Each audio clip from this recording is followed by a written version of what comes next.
او د شریعت چې کوم قواعد دي د هغې نه ځان خبر کړی نه دی، نو موږ ته په شریعت باندې د عمل ډېر زیات ګران ښکاري. حالانکه الله عز وجل دا شریعت نازل کړی د انسان د پاره دی چې دی په عمل وکړي. الله عز وجل په قرآن پاک کې دا فیصله کړې ده، لا یکلف الله نفسا الا وسعها. دا د الله فیصله ده او دا د شریعت مبارکه ده. د دې مطلب څه دی؟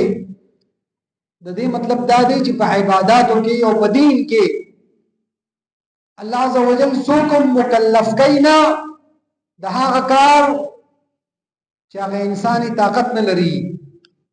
یعنی په عباداتو کې یو انسان الله عز وجل ورته د ناممکنه کار تکلیف نه ورکوي، بلکې الله عز وجل ورته تکلیف ته کم کار ورکوي چې انساني د کولو طاقت لري. د هغه امور الله عز وجل دې مکلف ګرځولې دی، یعنی مکلف چې تکلیف ورکړی شوی دی او په دې باندې یو خبره لازم کړی شوی دا او دې پابند ګرځولې شوی دی، نو دې ته مکلف ویل شي او دې ته تکلیف ویل شي. الله مکلف دی او انسان مکلف دی، یعنی په دې باندې یو خبره یې خو دې شوی ده. نو د الله عز وجل په قرآن کې فیصله سره لا یکلف الله نفسا الا وسعها، چې الله د وس نه زیات په چا باندې د عبادت بوج نه دی. دا خبره په عباداتو کې ده. دا خبره د دنیا په ازمایښونو کې، په حوادثاتو کې، په دغه خبرو کې نه ده. دا خبره د عبادت ته چې الله عز وجل په عبادت کې د وس نه زیات چاله تکلیف نه ورکوي. نو الله عز وجل چې په موږ باندې کوم عبادات خوري دي دا د انسان په وس کې دي، انسان د وس نه بار نه دي. ګوره په موږ کې قیام فرض دی که نه دی؟ فرض دی که نه دی؟ خو که څوک نشي ودرېدی نو بیا ورته رب څه وایي چې نشي ودرېدی نو کښېنه په ناستې لمونځ وکړه. شریعت ورته دا وایي که نه؟ او شریعت ټول من جانب الله دی، د الله طرف نه دی. سجده نشي کولی په اشاره باندې لمونځ وکړه، دا رنګې ده که نه ده؟ شریعت دا رنګې وي که نه وي؟ نشي ودرېدی، قیام نشي کولی، په ناسته لمونځ وکړه، سجده نشي کولی، په اشاره باندې وکړه. نو چې د ستا وس نه د قیام، الله عز وجل د قیام ثابت کړ. روزه ده، الله دې زمونږ د ټولو نصیب کې را روانه روزه، الله دې مونږ روزې ته ورسي. اللهم بلغنا رمضان، اے الله مونږ رمضان ته ورسې. آمین. روزه ده یو الله عز وجل په مونږ فرض کړی ده. اوس روزه خو د انسان داسې عبادت نه چې د انسان د وس نه بهر دی، په انسان نه شي نیولی، او چې کله یې نشي نیولی نو الله عز وجل ورته فرمایي فعدة من ایام اخر.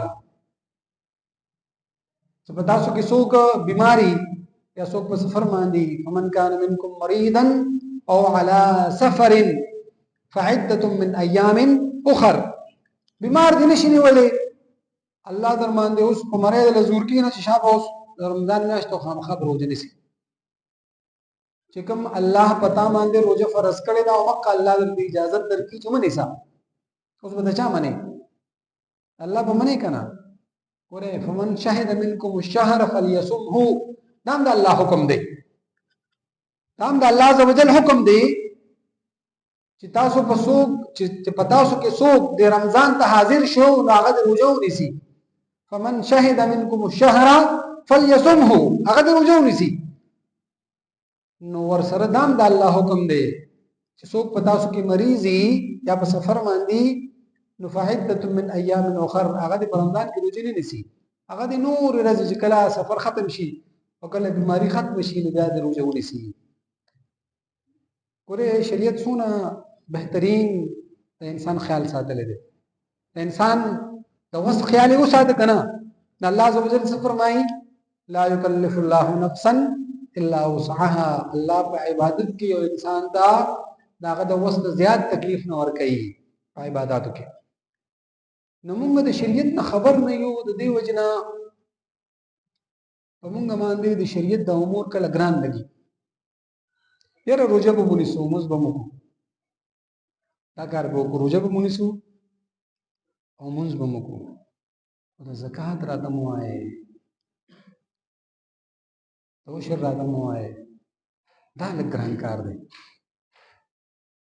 اودس به مو کو، خیر دی، په یخنۍ کې به مو اودس وکړو او مونځ به مو کوو او روزه به مو نیسو د سهار نه تر ماښامه پورې روزه به مو نیسو. مازدیګر به زر یو ګاډۍ والا به وخو، خیر دی، هغه روزې هغه زور به په هغه باندې وباسو، یو ګاډۍ والا به راګیر کړي به ورته ځکه چې د څه خان صاحب روزه ده که نه وي، نو هغه به اوس څه کي پکوړو والا به وخي، ګاډۍ والا به وخي، ولې روزه پې لګېدلې ده. نو دا مفت څیزونه دي، دا به وکړو ټول، خو د زکات راته مه وایه. زکات خو مونږ دونه په مشکله باندې مال ګټلی دی او دونه چې کوم دی نو مونږ بزنس ستړی کړی دی، یو یې هم کړی ده او ټکټر هم ګرځولی دی، ترېشر هم کړی ده، ښه دې کې به اوس مونږ چې کوم دی نو لسمه او شلمه حصه ورکوو. نو دا راته مه وایې. نو ګورې دا څه چې دي د الله عز وجل فرمان دی په قرآن پاک کې، دا څه چې دي دا هر څه من جانب الله دي، دا هر انعام دا الله تعالی درکړی دی. ته په دې باندې قادر نه وې چې ته د خور نه فصل لو باسې. الله عز وجل په قرآن کې فرمایي انتم تزرعونه ام نحن الزارعون، چې د خور نه دا فصل تاسو رو باسې یا موږ رو باسو. څوک رو باسي؟ تا خو پکې به وکړه، ټکټر دی وچلو، تخم دی واچو، سره دی واچولا، خو د خور نه دا تخم روټو کو چا. نو الله فرمایي چې دا موږ روټو کو. الله فرمایي چې دا چا روټو کو؟ زمکه نه چې رو باسه دا موږ رو باسه. تا مهنت کو، دا خو دستا لازمی امر وو چې دا به تکې، ځکه چې دنیا د اسباب زید الله عز وجل هر شی په سبب باندې پیدا کړی دی. الله په خپل مسبب الاسباب دی، الله د اسباب محتاج نه دی، خو په دنیا کې هر شی د سبب د لاندې دی. نو به سبب په دنیا کې هیڅ شی نه کیږي، نو ته مهنت کې او د سبب مهنت باندې با فصل لاخیږي، خوراخیږي یسوع الله عز وجل. الله سبحانه فرمایي انتم تزرعونه ام نحن الزارعون، چې دا فصل تاسو را ټکولې دی یا موږ را ټکولې دی. نو اوس د الله بهترین احسان ته ګوره، انصاف نه مېم، انصاف نه، احسان، د الله احسان، د الله احسان ته ګوره چې الله در سره کوم معامله کوي، هر څه الله در کوي. الله فرمایي چې کوم یو نعمت هم دی په دنیا کې د ستاسو ناغه ده من جانب الله دی. وما كان من نعمت فمن الله. الله درته هر څه درکړي دي، خدا الله لوی احسان ته ګوره چې الله عز وجل دنه لسمه حصہ اخلي او هغه الله عز وجل دستا د هغه فقراو غرباو مساکینو د پاره چې داغي پټی نشته، داغي وس نشته، نه الله عز وجل دستانه اخلي او هغه دې ورکوي. خو کما ګوره نه بوجه دستا شوي، نه بوجه چې لس بوجه دی شوي، نه بوجه دستا شوي او یو بوجه الله وی دا زما په نوم باندې دی فقراء ہوتا او دی مساکین ته واپس کړ. دا د الله احسان دی که د الله انصاف دی؟ انصاف نه دی. انصاف خدا وا چې تعالی یعنی لوی انصاف پداو چې نیمه موږ راکړې او نیمه الله ځان لاغسته. دا بل وی انصاف وو که الله پکې موږ له یو موجه راکول نو د الله احسان. خدا الله لوی احسان څه دی چې الله په چا باندې لسمه خو دا لسمه حساب. نو دا غي مطلب دا دی چې نه بوجه د ستا شوي او یو بوجه د الله په نوم شو او چې 50 شلمه حصہ دا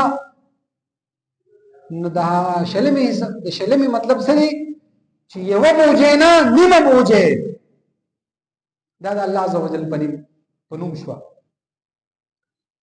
الله عزوجل تعالی یو نصاب درکړی دی، مطلب په هر چا باندې نه چې چا سره 100 روپے دی هغه پکې 2 روپے ورکړي نه، په هر چا باندې نه چې کوم صاحب نصاب دی او په هغه باندې بیا کال تیر شي کال پس صاحب نصاب دی. هر فقیر نه مثلا زه ما سره خو د خوراک سکاک پیسې شته، ما مثال کے طور پر 10 روپے تنخواہ دا 60 روپے تنخواہ مې دا یا مې 1,00,000 روپے تنخواہ دا، خو ما سره بچ کیږي نه 1,00,000 روپے زما تنخواہ دا او 1,00,000 روپے ز لګوم په میاشت کې سره یې نه، نو خدای پاک په دې لات کې زمانه یې سم نه اخلي، خدای په دې لسو کې شلو کې یې سم نه اخلي چې دستا د ضرورت نه اضافي نشته نو مور کوا چې تاسو سره د خپل ضرورت نه اضافي دي او بیا پاغه باندې کال تیر شي نو سونه ویلو احسانات دي د الله چې د ضرورت نه زیات دي او بیا په کال تیر شو نو بیا پاغه کې الله عز وجل فرمایي چې فصلو پسې 2.5 روپے ورکا یعنی 1,00,000 کې 2500 روپے په 1,00,000 کې 2500 دې تمونګه 2.5 روپے مرتوایو 2.5 مرتوایو او یا ورته سلوي ختمه یې سوایو ځکه چې 1,40,000 باندې تقسیم کړو 2500 دې بقای راځي سلوي ختمه حصہ الله عز وجل درته فرمایي چې سلوي ختمه حصہ مالدار سره کال پس د الله په عمر کې دا د الله احسان دی کنه دی. الله عز وجل سونه له احسان کړی دی چې هر میاشت نه غواړي الله عز وجل تعالی. الله عز وجل ګوره د رب معنا څه ده مونږ وایو الحمدلله رب العالمین، ټول تعریفونه هغه لوی ذات لره دي چې پالون کې د مخلوقاتو کې دی. الله دې په هر منټ کې په هر حصہ کې او په هر لحظه کې دی الله عز وجل پالي. ته چې کوم مفت اکسیجن خوري کنه مفت اکسیجن چې کله بیمار شي او په هسپتال کې درته پته لګي بیا ته پته لګي دا څونه قیمتي اکسیجن دی چې دا ستاده هر لمحه ته ساه اخلي او د اکسیجن د خېټې ته ځي نو بیا به درته په هسپتال کې پته لګي چې د دې اکسیجن قیمت څه دی. دستا ساه اخیستل او هغه ساه بیا واپس روباسل دواړه د الله انعامات دي. په هر لحظه کې دی الله عز وجل تا پالي نو ته په الحمدلله رب العالمین باندې ځان پوهه کړي د دې معنا څه ده چې ټول تعریفونه الله لدی چې پالون کې د مخلوقات دي. آیا تام پالي کنه پالي؟ الله تا هم پالي خو غتا ځان پوهه کو چې او الله زما رب ته او ما پالي نو چې کله ته الله په جنې کله ته د الله معرفت حاصل کې نو بیا ته پوه شي چې او د رب په ما باندې ډېر احسانات دي، د رب په ما ډېر انعام دی. د هغه رب العالمین زه ډېر خوښ یم، هغه زما ډېر رعایت کړی دی، په ما باندې داسې عبادت نه دی ښودی چې زما د هغې وس نشته، د هغې عبادت زه هغه عبادت کولی نه شم. څنګه چې تاسو ته ووایي چې الله په قرآن کې فیصله کړې ده لا یکلف الله نفسا الا وسعها. الله د چا نه په چا باندې داغه د وس نه زیات د عبادت تکلیف نک دی. نو چې ته الله وپېژنې د رب معرفت حاصل کې نو بیا به تا ته په شریعت باندې د عمل کول ډېر آسان شي. ته به بیا وایې چې په ما خو د الله ډېر احسانات دي ډېر انعامات دي الله مال راکړي دي نو زمانه غواړي او کله غواړي چې کله زه صاحب نصاب شم زما د ضرورت نه زیات شي او بیا کال پس غواړي هر ورځ هم نه غواړي او چې زما د ضرورت نه زیات دي نو که 15 لکه نو هم نه غواړي. مثلا یو کس ته هغه 15 لکه روپۍ تنخواه ده خو هغه 15 لکه روپۍ خرچ هم دی د میاشتې نو الله هغه په زکات باندې نه مکلف کړي، الله هغه په قربانۍ نه مکلف کړي، هغه خرچه د اضافي شته دی نه راضي او زی نه الله عز وجل هغه نه مکلف کړي د زکات. الله څوک د زکات مکلف کوي چې د ضرورت نه ور سره زیات دي به کله مکلف کوي کال پس نو چې بیا هم نه ورکوي نو دا سړی خو ډېر ناخوند نه دی، یعنې ډېر څه بې سړیتوبه نه دی چې کال پس او د ضرورت نه زیات دی په هغې کې بیا 40 حصه الله له نه ورکوي، 40 حصه. نو دا خو به بیا ډېره بې خوندي. حالانکه الله عز وجل کم آیت مبارکه میں چې استاد عنوان دی په لومړي کې ورسته نو الله عز وجل فیصله کړې ده ان الله اشترى من المؤمنین انفسهم واموالهم بان لهم الجنه، چې الله عز وجل د مؤمن سره یو خرید و فروخت کوي. حالانکه هر څه الله راکړي دي چې الله چاله نه ورکوي نو د دنیا یو طاقت نشي ورکولی. دا الله فیصله ده په قرآن کې ما يفتح الله للناس من رحمة فلا ممسك لها. الله چې چاله یو نعمت ورکوي څوک یې بندولی نشي. سورہ فاتر کې آیتونه دي او الله ورپسې بل آیت کې فرمایي وما يمسك فلا مرسل له من بعده، او چې الله کوم شی بند کی او منع کی دا الله نه علاوه هغه څوک ورکولی نشي. څوک د چې د الله یې نه ورکي او د الله په مقابل کې باغ راشي زه درکوم نعوذ بالله چې الله یې بند کی نو بل څوک یې درکولی نشي، او چې الله یې درکوي نو بل څوک یې بندولی نشي. په سورې فاتر کې سورې فاتر یاد وساتئ او په شروع کې د آیتونو دا ووایه. ډېر د انسان قسم زړه کولاویږي چې کله په دې عقیده باندې پوه شي چې زما حصه به مال الله راکوي او چې کوم زما په نصیب کې نشته نو هغه مال د دنیا یو طاقت نشي راکولی. نو دا ایمان د انسان په دې زړه کې داسې یو رڼا پیدا کړي او چې بیا څه میلاو دي نو من جانب الله میلاو دي، د الله انعام او د الله احسان دی. هر څه الله راکړي دي خو بیا هم خدای پاک وی راځي او معاهده کوو. هر څه الله راکړي دي خو بیا الله راته وی راځه یو خرید و فروخت کوو. هر څه د الله د طرف نه دي خو بیا الله وی راځه دستا سره یو د محبت یو معامله کوم. هغه څه چې الله فرمایي ان الله اشترى من المؤمنین، چې الله واغستو، الله خرید و فروخت کو، الله په یو شی خرڅي او بل دی اخلي. ان الله اشترى الله واغست من المؤمنین د مؤمنانو انفسهم نفسونه داغي او اموالهم او اموال داغي بان لهم الجنه، په مقابله د دې کې چې په دنیا کې دا ته لږ مال ورکې، په دنیا کې دا لږ څه ورکې نو الله تعالی په مقابله د دې کې جنت درکړي. الله تعالی په مقابله د دې کې څه درکړي؟ جنت درکړي. چې ته د الله د لپاره زکات ادا کړې، د الله لوجه الله، د الله د رضا د لپاره ته زکات ادا کړې او د الله د رضا د لپاره ته عشر ادا کړې، د الله د زکات د لپاره ته صدقات او خیرات وکړې، د الله د دین خدمت وکړې او د الله د رضا د لپاره د الله په لاره کې مال لګې نو الله وی زه به جنت درکوم.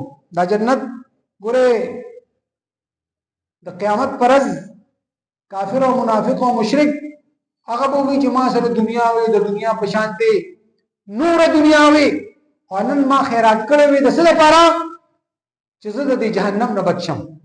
خو بیا به هیڅ نه وي، بیا به ورسره بلاس کې هیڅ نه وي. هغه د جهنم نه ازادي خو یو بله یو جدا خبره ده. خو ګوره د الله انعامات، د الله احسانات، د الله په موږ باندې کرم او مهرباني څونه ده چې موږ بیا هم د رب خاطر نکو او د رب رضا حاصل نکو. الله عز وجل په خپل مال باندې موږ رضا نکو نو موږ به څونه به بوندي وکړو. الله عز وجل په خپل فضل او کرم زموږ رضا شي او چې کوم عبادت الله عز وجل په موږ باندې خو دي په صفا زړه باندې او په خوشاله باندې داغي د کولو الله دې توفیق نصیب کړي. او خصوصا چې کوم مالی عبادت دي، زکات ته او عشر دی، دغه رنګ د انور چې کوم مالی عبادت دي په هغه کې دی الله عز وجل موږ ته کولو سره راکړي او صفا زړه راکړي چې موږ د الله سره ډېر بهترین معامله وکړو چې الله عز وجل په بیا په آخرت کې موږ د هغه په بدله کې جنت راکړي. او جنت ګوره جنت هم یو لوی انعام دی خو جنت د الله د رضا مقام دی. جنت چې ملو شي د الله رضا ملو شو او د الله چې کوم دیدار په جنت کې به ملاوي کی هغه په بل ځای کې به نه ملاوي کی ولدینا مزید الله فرمایي چې جنت نه پس بیا موږ ته انعام دی چې هغه څه دی هغه د الله دیدار دی الله عز وجل موږ ته نصیب کی واخر دعوانا الحمد لله رب العالمين